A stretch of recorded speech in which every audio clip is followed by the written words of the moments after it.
Bienvenidos.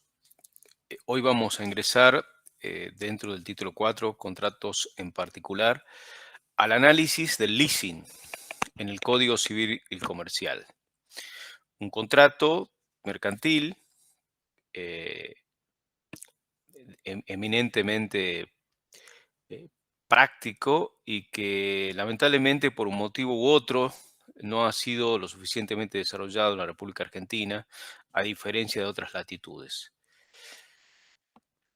Bueno, a modo de introducción, el leasing tiene su origen en los Estados Unidos, allí deriva su terminología eh, de la palabra inglesa to lease, que es asimilable a arrendamiento. Por eso en las traducciones de ordenamientos latinoamericanos especialmente se utiliza la locución arrendamiento financiero, o en otros como locación financiera.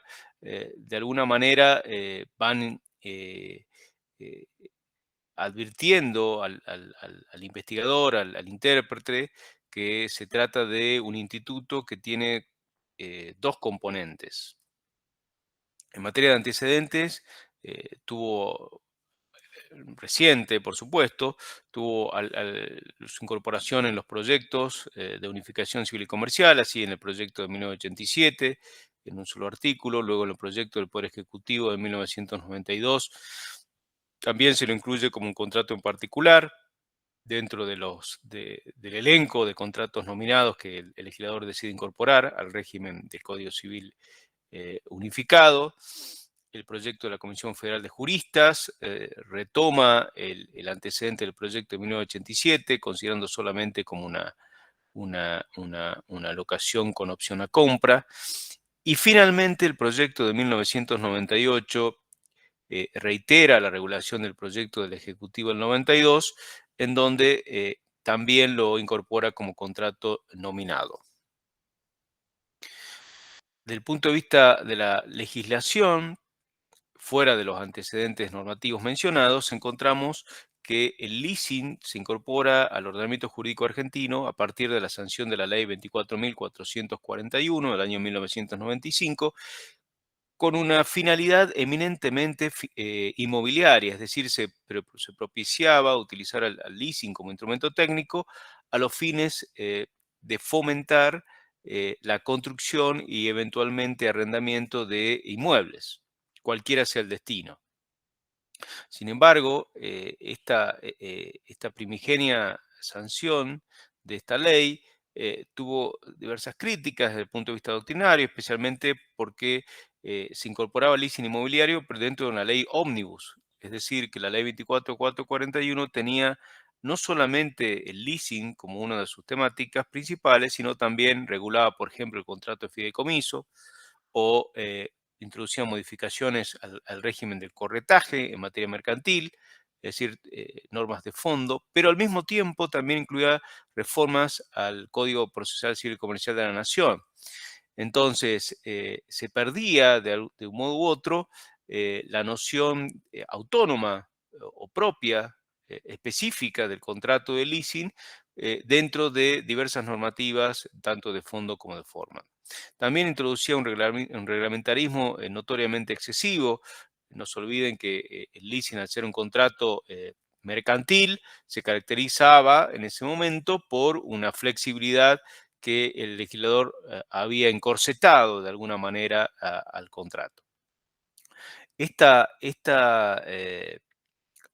críticas, más otras que se originaban en la práctica, produjeron un hecho relevante, eh, porque en el año 2000 se dicta por el Congreso la ley 25.248, que toma gran parte de la reglamentación del proyecto de Código Civil del 1998, que no había tenido sanción legislativa, y lo incorpora a una ley propia de leasing, que es la ley 25.248, pero a diferencia de su anterior, de su antecesora, y como suele ocurrir en nuestra república, en virtud de la doctrina del péndulo, se pasó de fomentar el leasing inmobiliario al otro extremo.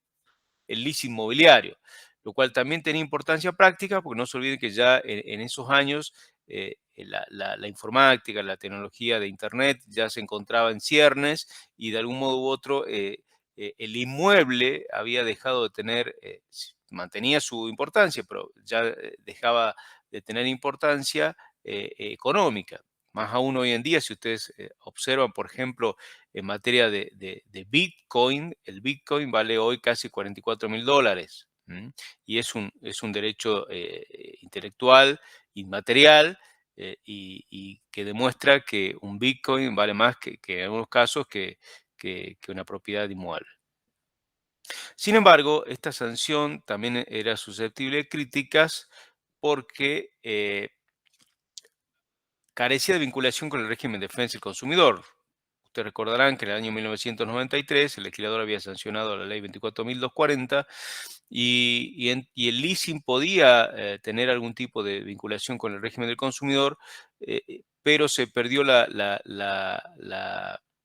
oportunidad de vincularlo, lo cual era opinable desde el punto de vista técnico porque el intérprete podía hacer esta vinculación a través de la integración normativa, pero hubiera sido recomendable esta vinculación. Y en segundo lugar, también era susceptible de crítica porque introducía un régimen de responsabilidad bastante estricto, especialmente excluyendo de cualquier tipo de responsabilidad al dador, como veremos más adelante. El leasing entonces como contrato admite diferentes planos de análisis. Teniendo en cuenta la locución de arrendamiento financiero, ello ya nos adelanta que este contrato eminentemente mercantil tiene algún tipo de vinculación relevante con el crédito, por ejemplo, con pago diferido, puede traducir a su vez ventajas impositivas, eh, sirve al mismo tiempo de garantía para, por ejemplo, posibilitar el acceso al crédito. Desde el punto de vista económico, es un contrato en el cual hay una intermediación o intercambio de prestaciones. El dador concede el uso y goce por un precio y al mismo tiempo el bien objeto del leasing le sirve de garantía y del otro lado el tomador se obliga a pagar el canon como contraprestación por ese uso y goce. Y por último, del punto de vista jurídico, encontramos que esta operación económico-financiera se traduce o se implementa a través de un contrato nominado. Eh, para brindar una breve noción de lo que es este instituto, se ha dicho, por ejemplo, que se trata de una compleja operación mediante la cual una persona usuario requiere de otra que adquiera de un tercero, que puede ser un poseedor o un fabricante, un bien determinado. En esta operación económico-financiera lo que se busca es conceder en arriendo, a través del pago de la renta periódica por un plazo, un determinado bien y que puede tener dos variantes. La primera, posibilitar adquirir la propiedad del bien, en el supuesto de hacerse uso de la opción de compra, o la segunda, si no se hiciera uso de la primera, continuar con el arrendamiento a través del pago de la renta periódica.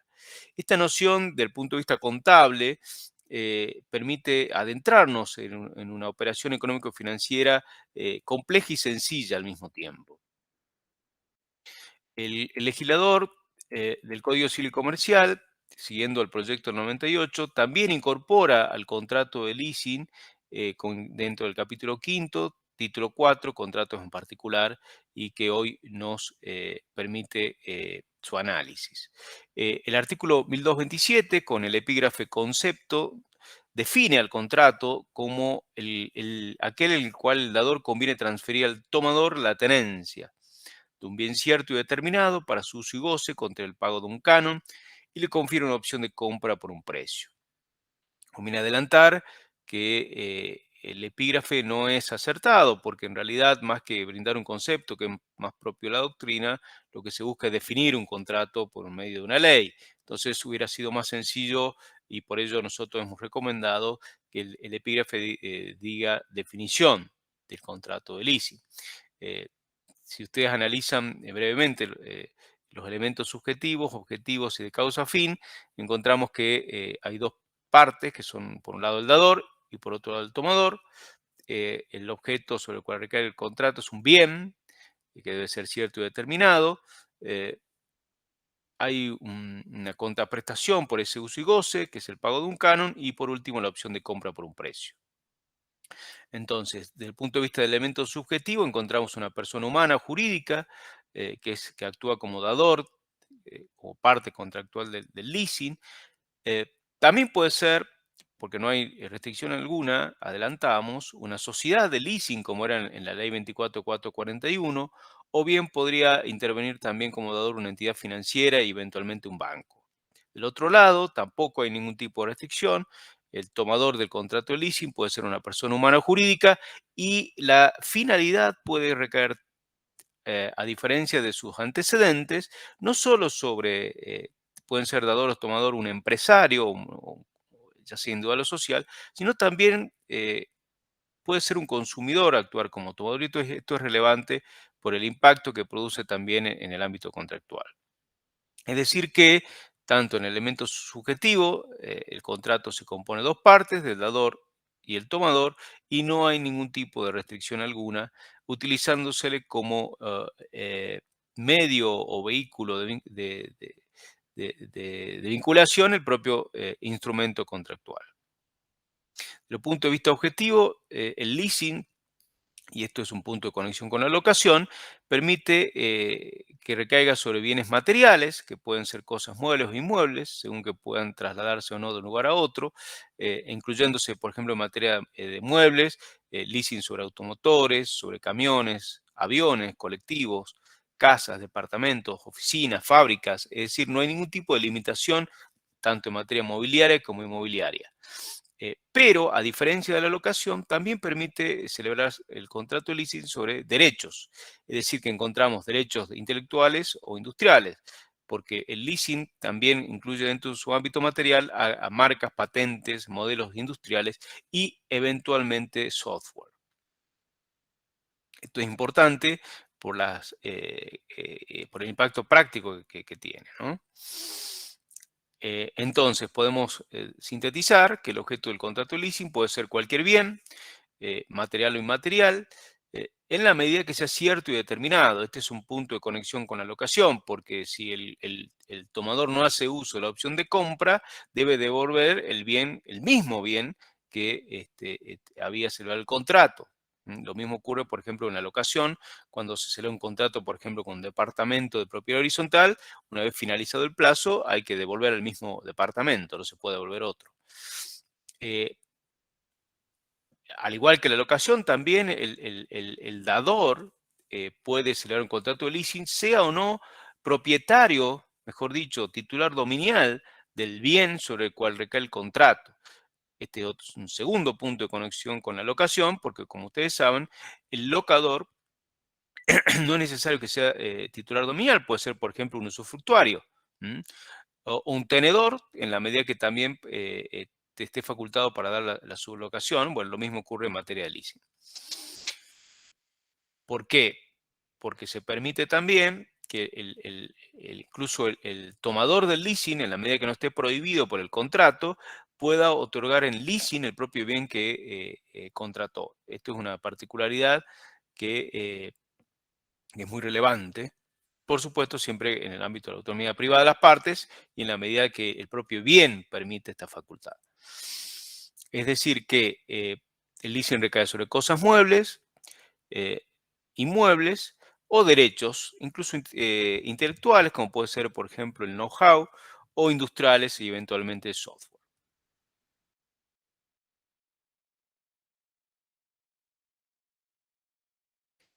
El tercer elemento de la definición es el canon. El canon, adelantamos, es un complejo de rubros.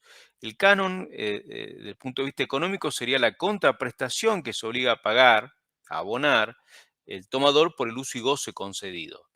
Pero vamos a ver que hay diferencias entre el canon locativo o precio de la locación y el canon del leasing propiamente dicho. ¿Por qué? Porque al tratarse de una operación económico-financiera, el canon del leasing se compone de un complejo de rubros. En primer lugar, el valor del servicio financiero prestado, porque hay un adelanto financiero de parte del dador al tomador. Comprende eventualmente los seguros, porque como el bien eh, otorgado en leasing mantiene la titularidad jurídica en cabeza del dador y debe asegurarse por cualquier riesgo, ya sea que produzca el propio bien, por ejemplo, por destrucción total, si se trata, por ejemplo, de un leasing sobre un camión, si el camión va a ser utilizado en una ruta y puede ocurrir que el guardián o algún dependiente del guardián tenga un accidente de tránsito, este accidente de tránsito ocasione, por ejemplo, la destrucción total del camión, en ese caso se pierde el objeto del leasing, debe haber un seguro que cubra el valor del bien y para que el tomador no, por un lado, el tomador incluye este rubro en el canon y el dador a su vez cobrará el seguro incluido. Tratándose de una operación eminentemente mercantil y de acuerdo al aspecto subjetivo del dador, puede ser, por ejemplo, una sociedad que tenga como objeto principal dar leasing, entonces tendrá gastos administrativos.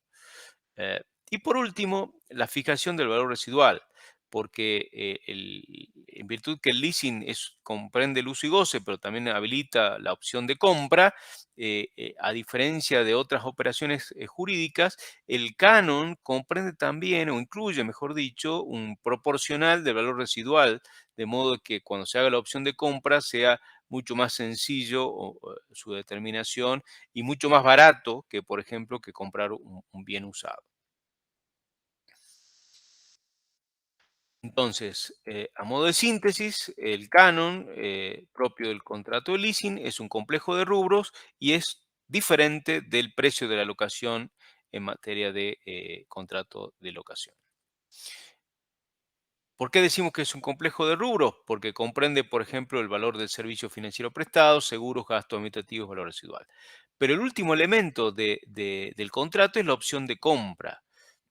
Es decir, que el contrato de leasing no solo permite de modo principal el uso y goce por parte del tomador, sino que también puede en algún momento el tomador decir, bueno, si que se trata, por ejemplo, un leasing de un automotor y lo usó 2 años, ya lo conoce al auto y está conforme, como el canon también comprende el pago de un valor residual, hacer uso de la opción de compra, es decir, pedirle directamente al dador que se lo venda. Se traduce jurídicamente mediante un instrumento de compraventa. Esto es relevante porque es uno de los elementos, o mejor dicho, este elemento de la opción de compra es un requisito tipificante, es decir que yo puedo celebrar un contrato de leasing que tenga como nombre leasing, haya un dador y tomador como partes subjetivas del contrato, se celebre sobre un bien material o inmaterial cierto y determinado, se conviene el pago de un canon como contraprestación por el uso y goce y no tiene la opción de compra, por más que se llame leasing, no se tratará o no estaremos, no debemos interpretarlo normativamente como el contrato nominado del artículo 1227. Será por el contrario un contrato innominado y debemos aplicar las reglas del artículo 970 de la teoría general del contrato. Esta opción de compra entonces es un requisito esencial en el contrato de leasing. Ya hemos adelantado que si no se encuentra en el contrato o no se permite de modo expreso esta opción, no estaremos en presencia de un contrato de leasing. Ahora, este es un requisito tipificante para el derecho argentino. Sin embargo, en el derecho comparado adelantamos que no lo es. Es decir, que solamente la opción de compra es tipificante para el derecho nacional. Eso ocurre habitualmente, por ejemplo, en el proyecto de UNIDROIT, donde la opción de compra no está incluida como requisito tipificante en la definición del contrato de leasing. ¿Qué críticas podemos hacer? Bueno, en primer lugar, con el 1227, cuando dice que el dador otorga en tenencia el bien cierto y determinado al tomador. La tenencia, en realidad, dentro de las relaciones de poder, implica reconocer en otro un poder de hecho. Sin embargo, en materia de hechos reales, el artículo 1910 define la tenencia cuando una persona por sí o por medio de otra ejerce un poder de hecho sobre una cosa. Cuando hemos adelantado, por eso no es técnicamente correcto incluir dentro de la economía interna del código, dentro de la definición del 1227, el vocablo tenencia, porque la tenencia recae sobre cosas. Y nosotros hemos advertido hace un momento que el objeto, el contrato del leasing, no solamente comprende bienes materiales y cosas materiales como muebles y inmuebles, sino también comprende derechos. Entonces la tenencia no recae sobre derechos. Por ende, el vocablo técnico tenencia, desde el punto de vista técnico, es eh, opinable, criticable, como ya hemos advertido. En segundo lugar, la definición del leasing del artículo 1227 no tiene el elemento plazo. Una de las características del leasing es, análogamente con la locación, es que tiene un plazo. El plazo puede ser determinado o indeterminado, pero debe tener un plazo.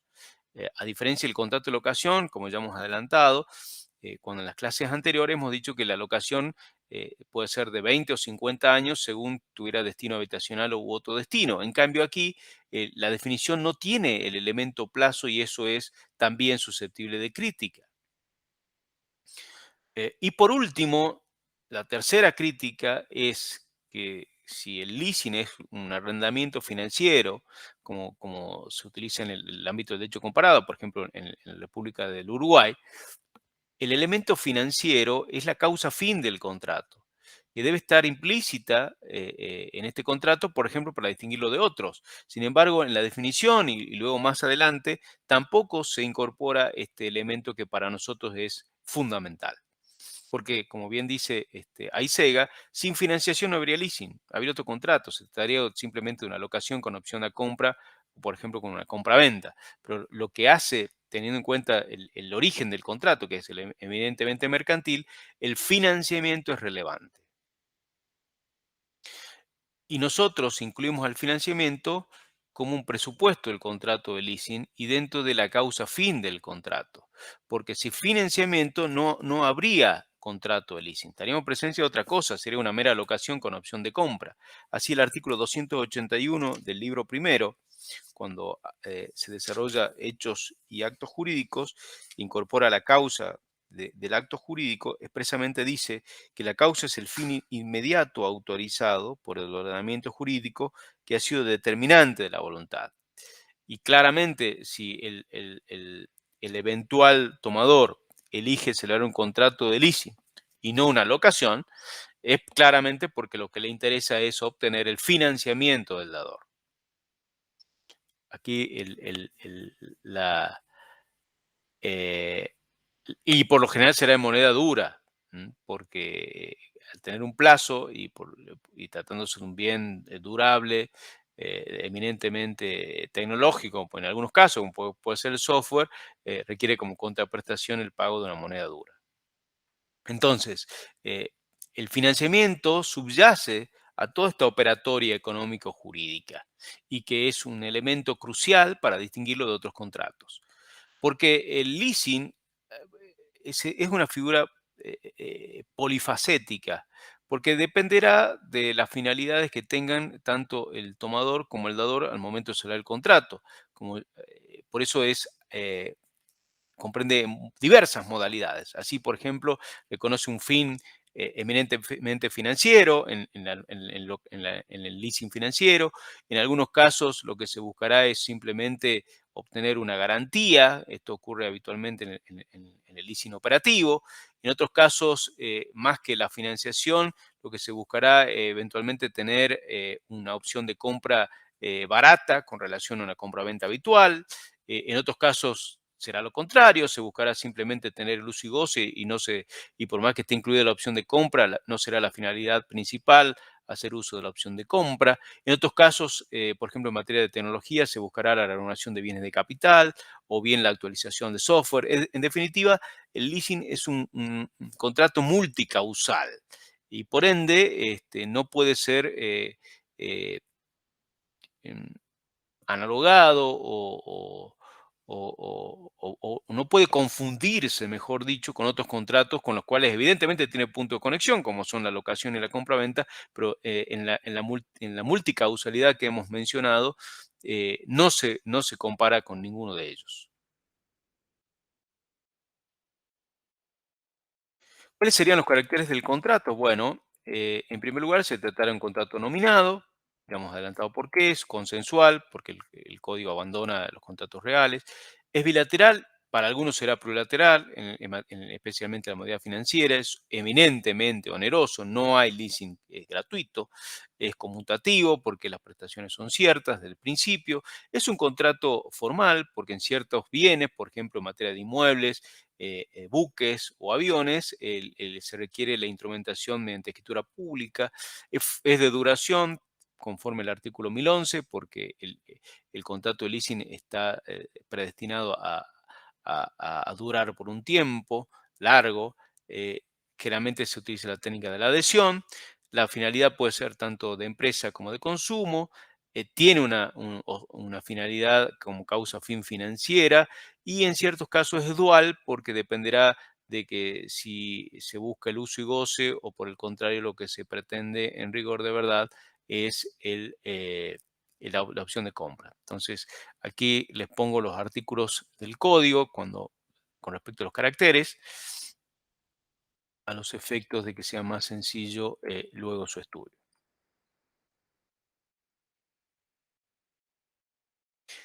Hay dos caracteres, en cambio, que son susceptibles de algún tipo de duda. Por un lado, ¿será intuito personae? Bueno, Borda, por ejemplo, decía que la locación es intuito personae, porque uno elige de un modo u otro la persona del locatario.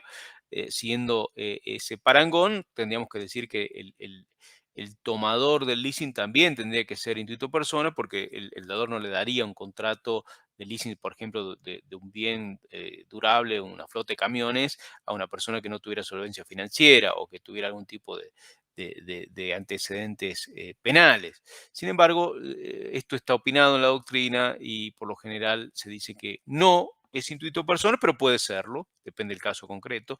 Y en materia financiera, nosotros ya hemos adelantado nuestra opinión en que es un contrato eminentemente financiero y si no, que la modalidad financiera puede ser principal o accesoria, puede ser más intensa o menos intensa, pero lo cierto es que si no hay financiamiento en el contrato, no habría contrato de leasing.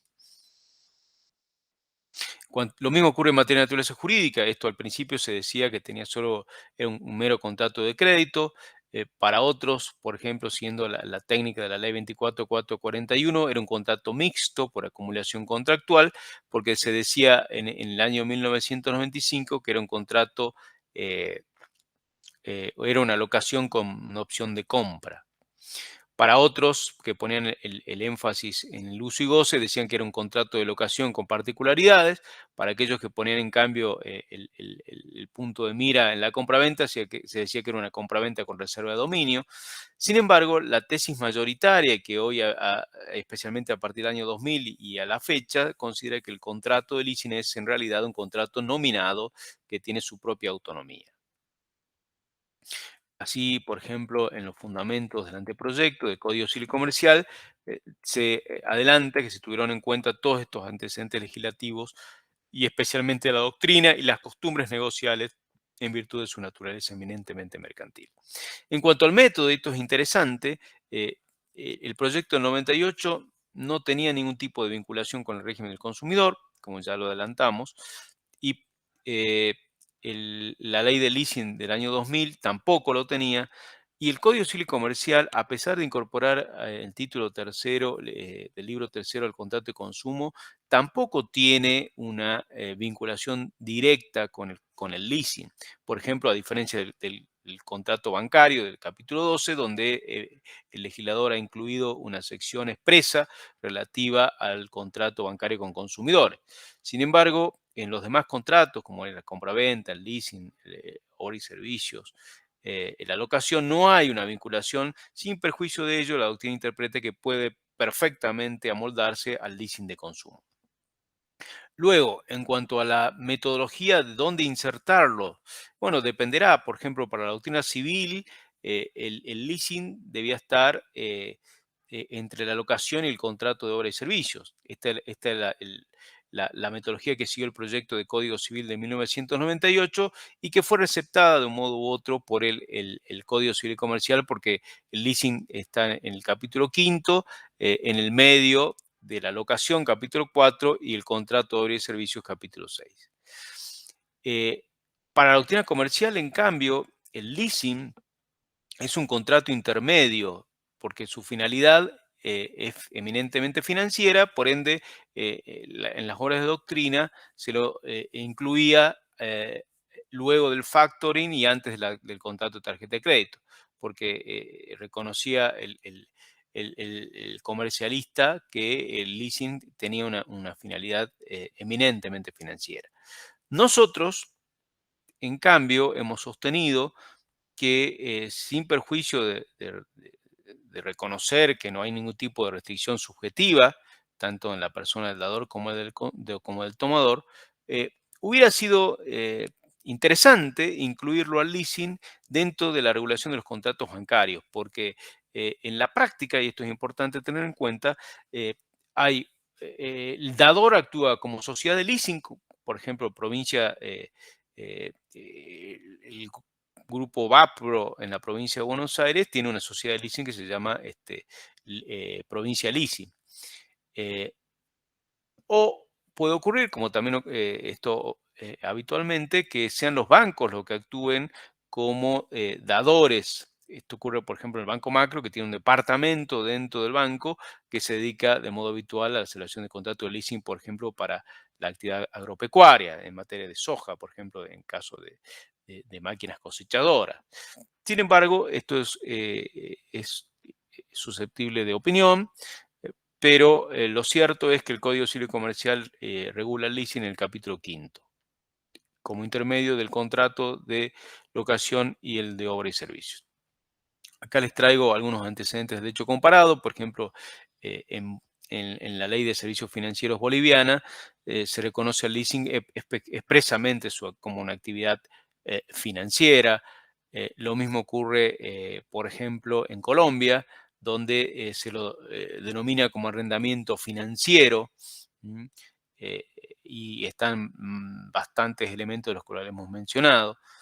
Eh, en la República del Salvador, ya no se pone tanto el énfasis en el elemento financiero, si bien se lo reconoce en el último párrafo, sino más que nada en el aspecto de uso y goce. ¿M? Cruzando el charco, en España, por ejemplo, no hay una ley de leasing propiamente dicha, sino simplemente un reconocimiento dentro de la ley 26, en la cual se le incorpora, se lo reconoce como arrendamiento financiero. ¿M? Y también incluye el segundo párrafo, al igual que en el derecho boliviano, necesariamente una opción de compra. Es decir, que se reconoce como elemento tipificante del leasing la opción de compra. Pero ya hemos adelantado que eso no es lo común, por ejemplo, en el UNIRWA. Así las cosas, y habiendo hecho nuestras críticas a la definición, hemos, proponemos esta definición, en la cual el leasing sería aquel contrato en virtud del cual una persona, dador, se obliga a adquirir o facilitar a otra, tomador, el uso y goce de un bien registrable. Esto es un elemento importante. El leasing, como el dador mantiene en todo momento la titularidad dominial, para ser oponible a terceros debe ser inscrito en un registro. Y eso se deduce luego de la regulación del leasing, pero no está en la definición. Por eso nosotros no incluimos que la registrabilidad en materia de oponibilidad es relevante en el contrato de leasing. El bien debe ser cierto y determinado. Incluimos que puede ser concedido el uso y goce por mediano o largo plazo, a diferencia del 1227, que no tiene el plazo en la definición, y recibiendo como contraprestación un canon que, para distinguirlo del canon locativo del artículo 1208, lo denominamos como financiero. De esta manera, tiene dos finalidades. Eh, la primera, que ya mencioné, lo distingue del canon locativo, y la segunda introduce la causa fin del contrato de leasing, que es el elemento financiero que tampoco está incluido en el artículo 1227, confiriendo también la opción de compra por un precio determinable, siendo que la opción de compra es tipificante para el derecho argentino. Entonces, eh, ¿qué elementos específicos deducimos del artículo 1227? La cesión de uso y goce a título de tenencia o derecho personal, tenencia entre comillas por las críticas que le hemos realizado, recae sobre un bien cierto y determinado. eh, el tomador deberá abonar como contraprestación un canon en dinero y el elemento tipificante le confiere la opción de compra. En materia de jurisprudencia, por ejemplo, el caso Salvaneschi, ya a partir de la ley 25.248, como adelantamos, se le reconoce la naturaleza jurídica del leasing como figura autónoma y al mismo tiempo las características tipificantes, donde encontramos la cesión de uso y goce de un bien a título de hecho personal, pago de un canon y la opción de compra. En el caso Pinquis SRL contra el Banco Santander, se dijo que el objeto de la presente acción, esto tiene que ver con el seguro. Allí se dijo que la compañía aseguradora no puede ser sujeto pasivo por no ser parte del contrato. Ya hemos adelantado que las partes del contrato de leasing son el dador y el tomador. En este caso, al sufrir un siniestro, total, un camión, la compañía de seguro no era parte del contrato de leasing. Y esto fue bastante claro y por eso así lo estimó la sala F. Como ya hemos adelantado, puede haber un leasing de consumo. Este leasing de consumo tendría las siguientes características. Eh, en primer lugar, el dador calificaría como proveedor en el marco del artículo 1093 del Código Civil y Comercial. Puede ser una persona humana jurídica sin ningún tipo de restricción alguna, pues ya sea pública o privada, tenga o no fin de lucro, mientras realice alguna de las actividades enumeradas, de modo expreso o implícito, por el artículo 2 de la Ley de Defensa del Consumidor, puede ser perfectamente encuadrado en la categoría de dador. El leasing puede ser un leasing financiero o un leasing operativo, es decir, aquel en virtud del cual lo que se busca es la comercialización o ya sea de bienes o servicios o bien de bienes de producción. A diferencia del leasing financiero, que es la segunda modalidad más importante del leasing, en la cual lo que se busca en realidad podría estar incluido dentro de la prestación de servicios, por ejemplo, un servicio financiero. Del otro lado, el tomador sería el consumidor, que puede ser una persona humana o jurídica, que sería un contrato de leasing sobre un bien o un servicio a título oneroso y que tenga destino final, es decir, el beneficio propio o de su grupo familiar o social. Calificaría como parte contractual y por ende sería el consumidor jurídico para distinguirlo del consumidor fáctico o también denominado como usuario, que no es el que celebra el contrato, sino aquel que usa el determinado bien o determinado servicio. Al mismo tiempo, podría llegar a ser incluido también la figura del consumidor equiparado de acuerdo a la finalidad. Por ejemplo, si se produce un daño de un bien contratado en leasing a un tercero, calificaría como consumidor equiparado. En materia jurisprudencial, la sala C de la Cámara Nacional Comercial determinó que este es un caso opinable porque la sociedad actora era una sociedad anónima, sin embargo, fue considerada consumidora. eh, este, Porque el bien en la cual era tomadora no había sido en principio utilizado por el proceso de producción y comercialización. Siguiendo la línea de Artemis Construcciones, una tendencia jurisprudencial en su momento que fue estimada como correcta, para nosotros no lo es. ¿Qué impacto tiene el leasing de consumo en el contrato de leasing? Por ejemplo, Eh, en materia de deber de información, en materia de modalidades, el tomador puede pedir al dador la adquisición de un determinado bien de acuerdo a catálogos, folletos, descripciones. En ese caso, debe ser cumplido el débito informativo por parte del dador, como también las instrucciones, que haya, brindarle al tomador todas aquellas instrucciones necesarias para el diseño, instalación, puesta en marcha o puesta a disposición de determinado bien en el contrato de leasing. El segundo impacto que se produce en materia de deber de seguridad, El artículo 1238 prescribe que el tomador puede usar y gozar el bien conforme a su destino.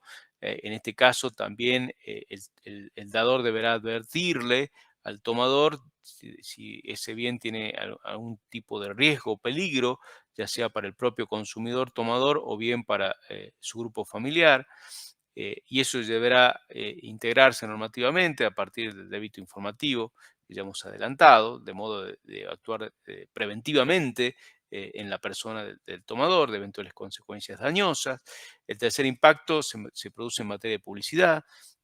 Si hay ya sea en el leasing financiero, el tomador deberá ha tomado conocimiento, por ejemplo, de determinado bien ah, que llega a través de precisiones formuladas en publicidad o en anuncios, prospectos o circulares. Si se trata del leasing operativo, en cambio, los manuales de uso también deben ser suministrados al tomador, de modo que permita la prevención del daño, como mencionamos hace un momento. Eh, También el cuarto aspecto, el leasing, ya hemos adelantado unos caracteres del leasing que se recurre habitualmente a la técnica de la contratación por adhesión, a condiciones generales de la contratación, y el texto contractual puede tener algún tipo de cláusulas que analizados bajo el prisma del consumo pueden llegar a determinar su abusividad y por ende su nulidad parcial. Otro impacto que se produce es materia de garantía legal y convencional. En las modalidades del leasing, el artículo 1231 permite en ciertos casos que el dador se desobligue de, por ejemplo, la- la facilitación del bien concedido en leasing, y en ese caso esa eh, restricción de derechos podría ser tachada abusiva.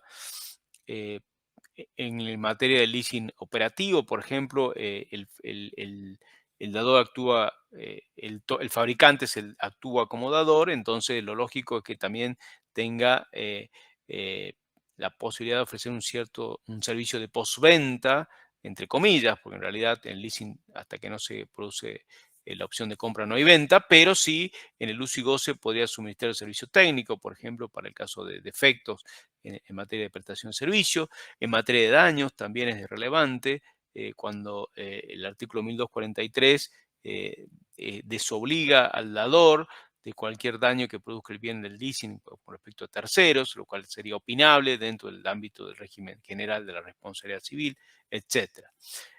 Nuevamente, en el caso Salvaneschi, la Cámara Civil y Comercial de Pergamino eh, dijo que para determinar si estamos en presencia de un tomador consumidor habría que tener en cuenta el destino del bien, lo cual es técnicamente acertado, porque el destino, en definitiva, la causa fin del contrato de leasing de consumo es lo que caracteriza el contrato como tal. Eh, Provincia Leasing, esta es la actora que les mencioné, que es un asociado que tiene como objeto exclusivo brindar el leasing en la provincia de Buenos Aires, inició un secuestro prendario y allí se dijo, teniendo en cuenta las características de la demandada, que era la tomadora, fíjense que era una sociedad de responsabilidad limitada, invocó para evitar el secuestro prendario su naturaleza de consumidora y con buen criterio la sala F dijo, no, usted no es consumidora porque el bien objeto del leasing no es o no tiene destino final. Eh, a modo de síntesis, ¿cuáles serían las diferencias con la locación y la compraventa y que de un modo u otro caracterizan al contrato de leasing como autónomo? En primer lugar, con la locación, por ejemplo, las partes son locador y locadora, perdón, locador y locataria. En cambio, en el contrato de leasing, las partes son tomador y dador. Ahora,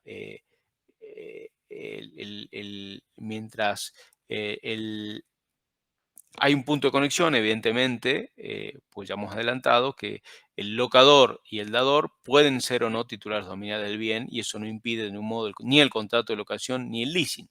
Pero, por lo general, el leasing es eminentemente empresarial a diferencia de la locación que admite el destino también habitacional. Eh, Puede haber un leasing de consumo, pero en nuestra república es bastante restrictivo A diferencia, por ejemplo, del derecho comparado, por ejemplo, en Brasil, el leasing de consumo abarca el 30% de las operaciones. En materia de objeto hay un eminentemente, no es lo mismo, porque la locación recae sobre cosas, muebles y inmuebles, en cambio el leasing también recae sobre derechos. En cuanto a la causa fin de la locación es el uso y goce, mientras que la causa fin del leasing es eminentemente financiera. Hay una tercera distinción en materia de contraprestación, mientras el canon locativo solamente comprende el pago del alquiler y eventualmente de las expensas. En cambio, en el leasing ya hemos dicho que es un complejo de rubros, donde están incluidos también los seguros, los gastos administrativos y eventualmente el valor residual.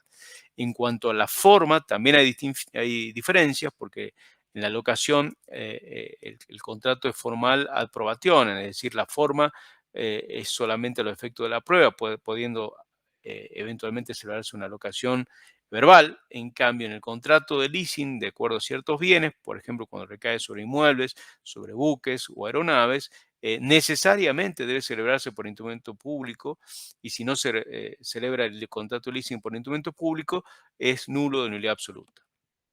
Eh, en materia de inscripción, la inscripción solamente se exige en el leasing, no en la locación, de modo de hacer oponible a terceros el contrato. En materia de plazo, mientras en el contrato de locación tenemos, de acuerdo al destino, si es una locación habitacional tendrá como plazo máximo 20 años, eh, y si se tratara de otros destinos podrá tener como máximo 50 años. En materia de leasing no está claro cuál será el plazo máximo, pero sí, dependiendo del bien, si se trata, por ejemplo, de un bien inmueble, es de 20 años, y si se trata de otros bienes, es de 10 años. Entonces, como verán, sin perjuicio de su posterior renovación o eventualmente el nuevo contrato, advertimos claramente que el plazo del contrato de leasing es mucho menor que el contrato de la locación. En materia de gastos, ya hemos adelantado que en virtud del canon financiero, los gastos son mayores en el contrato de leasing y admiten no solo seguros, impuestos y tasas, sino también eventualmente gastos extraordinarios. Eh, Mientras que la locación puede tener una opción de compra, pero el precio será el total. En cambio, en el leasing, la opción de compra no solamente es un requisito tipificante, sino que también como el canon se va pagando periódicamente, lleva un componente de compra. Una vez que se hace uso de la opción de compra, el precio es mucho menor. En materia de responsabilidad, el leasing tiene su régimen propio y específico de responsabilidad, y como también en caso de incumplimiento inmobiliario, a diferencia del contrato de locación, en donde el legislador ha sido un poquito más tuitivo de la figura del locatario. Se distingue en la compraventa, en que la compraventa tiene por finalidad principal transferir el dominio. En cambio, en el leasing es una facultad o una opción de compra que tiene el tomador, que puede o no utilizarlo. Con respecto al objeto, algo ya hemos adelantado, puede ser objeto del contrato de leasing cosas y derechos, bienes y derechos, es decir, pueden ser cosas, muebles o inmuebles, y del ámbito de los derechos, marcas, patentes, modelos industriales e incluso derechos intelectuales como el software. Como ya hemos adelantado, no hay restricción alguna del punto de vista del dador, porque puede ser titular dominial, ya sea de propiedad del dador, o bien sobre las cuales el dador tenga la facultad de dar el leasing. Es decir, que perfectamente se puede celebrar un contrato de leasing, y el tomador del leasing, en la medida que no esté prohibido, celebrar un contrato de subleasing con otro. Es decir, actuaría el tomador, se transformaría en dador y podría celebrar un nuevo contrato de leasing. Entonces, el objeto es bastante más amplio, pero a diferencia de la locación, comprende derechos, porque comprende bienes materiales y inmateriales, actuales o futuros. En materia inmobiliaria puede ser destino empresarial o destino de consumo, no hay ningún tipo de restricción. En materia de muebles, esto es importante en virtud que para evitar los inmuebles por accesión, la doctrina no está claro en el texto legal, pero lo importante es que como el contrato de leasing se inscribe y es oponible a terceros, en la medida que esté debidamente identificado el equipo, y haya posibilidades de montarlo sin que se altere la naturaleza del bien al cual accede, la registración de algún modo impide la posibilidad de que se produzca un inmueble por accesión. En segundo lugar, ya hemos adelantado que puede ser de propiedad del dador o bien con facultad de otorgar leasing, de modo análogo a la locación. Podría celebrarse un contrato de leasing cuando el dador solamente sea un usufructuario o bien sea un comodante. Recae sobre bienes nuevos o usados. Lo habitual serán sobre bienes nuevos, pero no se impide que en la medida que la operación financiera esté debidamente conformada, la celebración de leasing sobre bienes usados. Pueden ser bienes principales o bienes accesorios, pueden tener destino empresarial o bien de consumo.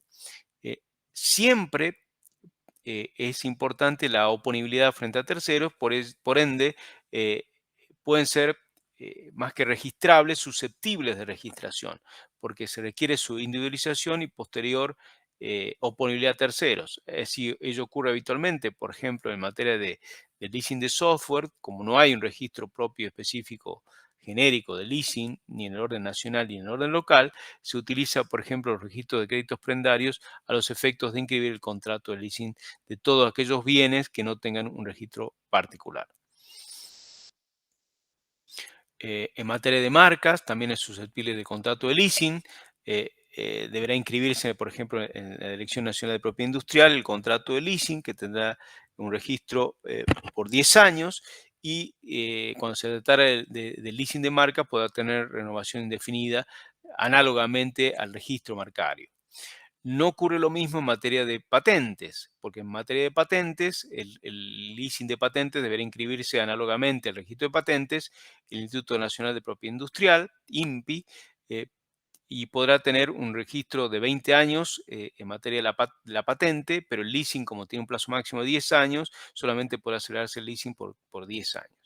En materia de modelos industriales, tenemos que recurrir al decreto ley 6673 del año 63, que prevé la registración en la Secretaría de Industria y Minería, dentro de la Dirección Nacional de Propiedad Industrial, que provee un plazo máximo de 15 años para la registración del modelo industrial, por ende el plazo máximo del leasing no podría exceder los 10 años. Y por último, novedosamente, se incluye como objeto de leasing al software. ¿M? El software puede ser un programa estándar o también conocido como enlatado, y puedes o realizarse una compra-venta o realizarse una locación o eventualmente un contrato de leasing de software. La segunda modalidad del software es el programa hecho a medida. Esto es habitual, por ejemplo, en materia de yo tengo tres modalidades de adquisición en sentido amplio de por ejemplo, un programa de antivirus. Puedo comprarlo a través de un contrato de compraventa, puedo celebrar una locación a través de un contrato, podría celebrar un contrato de locación en nuestra tesis, siguiendo la tesis restrictiva del Fondo de Comercio que ya hemos analizado en clases anteriores, o eventualmente celebrar un contrato de leasing de software. En ese caso, tendría la ventaja de que, por ejemplo, periódicamente podría actualizarse el software y de esa manera el contrato de leasing también se podría actualizar periódicamente. Porque nada me sirve adquirir, por ejemplo, un antivirus, comprarlo y luego a los 6 meses tener que comprar otro porque ha salido un nuevo virus. Bueno, esa es una gran desventaja que tiene el leasing de software. Tampoco está limitado el objeto, porque ya hemos dicho que puede recaer sobre bienes principales o bien sobre servicios, accesorios, por ejemplo, para el diseño, instalación, transacción y puesta en marcha. Y por último, encontramos también otros objetos, como podrían ser, por ejemplo, el fondo de comercio o títulos societarios. Por último, ya hemos adelantado que la titularidad jurídica del dador para celebrar el contrato de leasing puede ser el derecho real de dominio o bien tener un derecho personal que le permita dar bienes en leasing. Por ejemplo, a través de la modalidad de subleasing, del artículo 1231 inciso F, o bien de un contrato de locación sobre el bien recaído en leasing. También esta particularidad está prevista y nosotros la inferimos del artículo 1238, el segundo párrafo. Ya para ir finalizando, les traigo alguna jurisprudencia. Por ejemplo, este caso Metalúrgica Dacot contra el HSBC Bank, donde calificó su vínculo con la actora como un leasing financiero en el cual seleccionó un bien determinado y por ende se asumió todas aquellas obligaciones, responsabilidades y riesgos inherentes a ese bien, mientras que el dador se ocupó exclusivamente del financiamiento. Aquí se reconoce expresamente la causa fin del contrato. Em, si todavía tengo tiempo, les mencionaré brevemente el tercer elemento, que es el canon. El artículo 1229 dice que el monto y periodicidad de cada canon se determina de acuerdo a lo que prevén las partes. La voz canon significa regla o contribución, pero jurídicamente ya hemos adelantado la contraprestación del tomador por el uso y goce del bien otorgado en leasing. Nosotros hubiéramos recomendado determinación del canon como epígrafe. El legislador deja amplia libertad a las partes, dador y tomador, para figurar el modo de pago del canon, que puede ser fijo, puede ser variable. Lo mismo ocurre en materia del periodo, puede pagarse el canon de modo mensual, bimestral, trimestral, semestral o incluso anual, antes del vencimiento, por cuota vencida, depende. Esto es amplia libertad o autonomía de las partes. Por lo general hay diversos sistemas de determinación que se utilizan, el valor fijo, que es el sistema francés, el valor decreciente, que es el sistema alemán. Puede haber un valor variable de acuerdo a la tasa LIBOR, o bien una combinación de valor fijo o variable más pagos iniciales, o también valores escalonados. Eso se utiliza habitualmente cuando el bien objeto del leasing es para actividad agropecuaria. El canon, como ya hemos adelantado, comprende diversos rubros: el valor de uso y goce, el valor de amortización, el costo financiero, los riesgos inherentes al estado de conservación del bien, los gastos administrativos y servicios y eventualmente los tributos cuando la actividad fuera comercial o mercantil. En cuanto a la moneda de pago, habitualmente el leasing se podrá celebrar en moneda de curso legal, pero tratándose de bienes tecnológicos que son importados, puede perfectamente, en nuestra opinión, celebrarse un contrato de leasing en moneda que no tenga curso legal. Si comparamos la compraventa, la locación y el leasing, por ejemplo, en la compraventa, el precio es la contraprestación por el valor equivalente, mientras que en el contrato de locación se abona el uso y goce, que es el precio del alquiler, más las expensas ordinarias y solo por exclusión extraordinarias, cuando se tratara de una locación comercial. En cambio, en el leasing, el canon financiero es un complejo de rubros, y aquí lo hemos enumerado para advertir que no es lo mismo la compra-venta que el canon, ni el precio de la locación que el canon. Son totalmente distintos. Esta es una pregunta habitual del examen y por eso se las pongo. Eh, Así, en el caso provincia leasing, también se dijo que la cuota periódica que debía abonarse por la utilización del bien comprendía la fijación de un valor residual, y que es de algún modo la característica particular que tiene el canon financiero, porque admite también la opción de compra. En este caso se consideró que era abusiva los intereses pactados en el leasing por un automotor usado, porque el canon no se correspondía con la amortización del bien concedido en leasing, y por ende se anuló por ser abusiva. Este otro caso, el caso Laudadio, también contra la SBC Seguros, se argumentaba la conexidad del seguro con el contrato de leasing, y esto con un siniestro de daño total, y fue rechazado porque ya hemos dicho que las partes contractuales del leasing son el dador y el tomador. En este caso, la compañía aseguradora aseguraba el bien objeto del leasing, por ende el tomador no tenía ningún tipo de acción a los efectos de iniciar una acción directa contra la compañía aseguradora. Y por último, el precio ejercicio de la opción de compra, al igual que análogamente que el canon, puede ser determinable o estar fijo en el contrato. Con respecto a esto, ya hemos dicho que es un carácter tipificante. Habría que distinguir dos momentos que dependerán de la autonomía privada. Así, lo habitual en ciertos bienes será poner la opción de compra al inicio del contrato, y en otros casos, sujetos a amortización más rápida, de acuerdo a procedimientos, pautas pactadas. La opción de compra habrá que distinguir el precio del uso y goce como el valor residual, y este valor residual es muy importante tener en cuenta la duración de la vida útil. Por eso hemos dicho que lo habitual es que el contrato de leasing se celebre sobre bienes nuevos. No impide su celebración de los bienes usados, pero es mucho más difícil ejercer la opción de compra, y por eso, porque la vida útil de un bien usado es menor que la de un bien nuevo. Aquí les traigo, por ejemplo, la Convención de Nidroa, donde expresamente no se incluye la opción de compra como requisito tipificante, a diferencia del derecho argentino. En cuanto a una naturaleza jurídica, estaba discutida si esta opción de compra era un contrato preliminar, era una oferta irrevocable, o bien, como fue la tesis mayoritaria, siguiendo al proyecto de 1998 que también la traía, en realidad es la tesis del contrato de opción, que ya el contrato de opción en realidad es un contrato dentro del contrato, y que permite a su exclusivo criterio que el tomador ejerza o no como facultad la opción de compra. La otra tesis era la condición puramente potestativa, pero que era minoritaria antes y hoy ha sido perfectamente excluida por el 996 de la teoría general del contrato, que incorpora el contrato de opción. Aquí les traigo las diferentes tesis. Por ejemplo, el sistema rígido es habitual cuando se trata de bienes de capital. No es lo habitual en materia inmobiliaria, ni derechos intelectuales o industriales. La ley 25248 estableció pautas de determinación, que sí es recomendable, por ejemplo, en materia inmobiliaria o derechos intelectuales o software. eh, y si no, hay otras opciones, por ejemplo, tasación por un tercero, comparación con el valor de otra cosa cierta, o teniendo en cuenta el valor corriente en plaza del bien.